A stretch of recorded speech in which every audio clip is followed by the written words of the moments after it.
Hey everybody, welcome to Always Bored, Never Boring. Today I'm going to be continuing my project to speed paint all of the miniatures from Warhammer Quest Cursed City.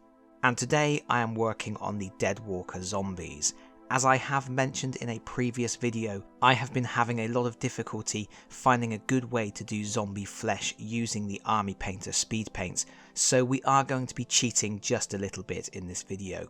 The actual zombies I will be painting using Citadel washes instead, but I still will use speed paints as much as possible.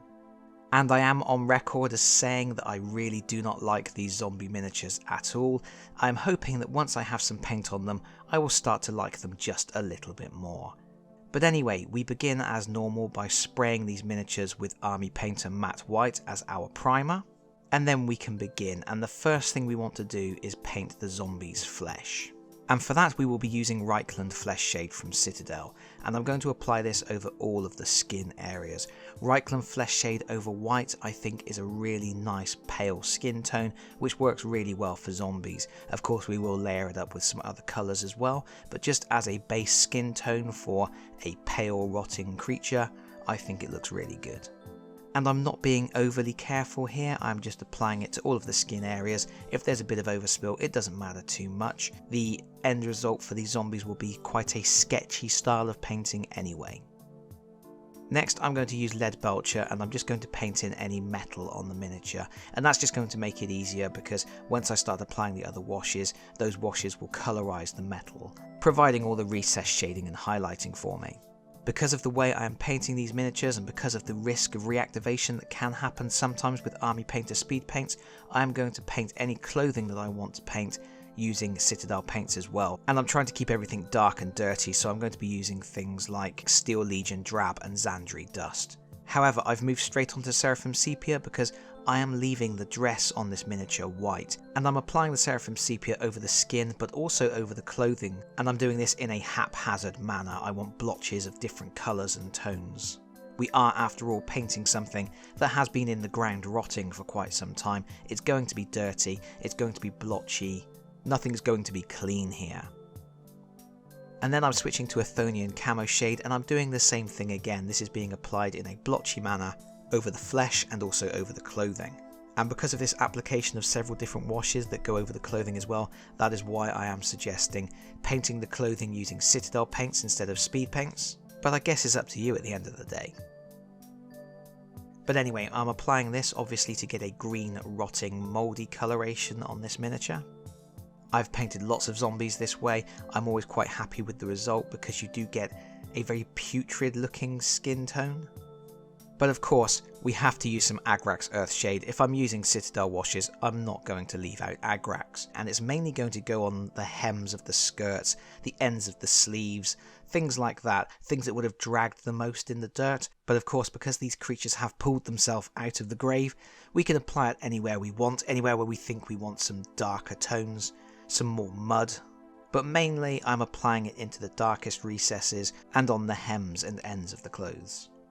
And then I will also just put it on the ends of the fingertips and also the bases of any exposed feet, just to heighten that sense that these creatures have pulled themselves out of the dirt and are shambling around in the dirt.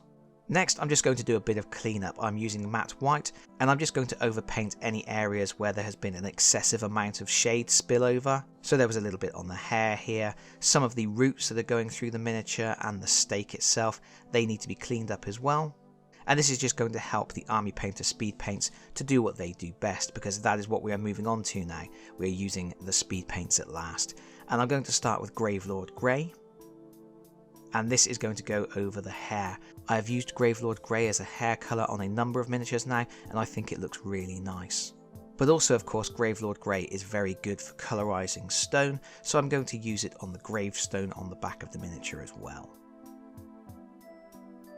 I just have to be careful here not to get it over the candles. There are some little candles at the base of the gravestone, and there are also some patches of grass. But as I apply the colour, you can see it immediately brings out all those little details on the gravestone. It looks really good.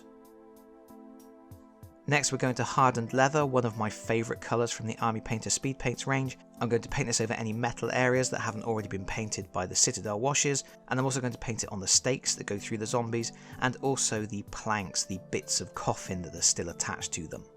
Then I'm switching to dark wood, and I'm going to paint any tree trunks and roots with this colour. I think on the tree trunks, which have some nice detailing in the trunk texture, the brown works really well. I don't think it works quite so well on the roots that pass through the miniature because they're quite smooth and there's not a lot for the speed paints to work with there.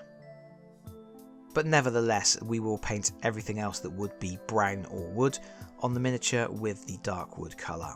And with that done, we just need to do the finishing touches on any little details on the top of the miniature.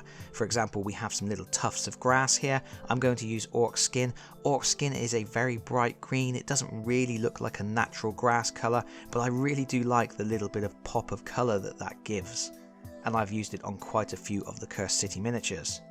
But other miniatures have things like ravens, which will be painted black, skulls, which will be done with pallid bone. This particular model has some candlesticks, which we will use holy white for. But once you are done with that, it is finished. As always, I've just used texture paint on the base. I've used sterling mud, and then I've painted the rim of the base using Steel Legion drab. There will be some grass and other details added to that base eventually, but I need to varnish the miniature first because this is done. A little bit different to how I've painted most of the other stuff from the Cursed City range, but I'm pretty happy with the result, even though I still don't really like these zombie miniatures very much. But that is it from me for now. Thank you so much for watching. If you've enjoyed this video, please consider pressing the like button. If you really enjoyed this video, please consider subscribing if you don't already do so. And hopefully, I will see you all again very soon. Bye bye everyone. Bye bye.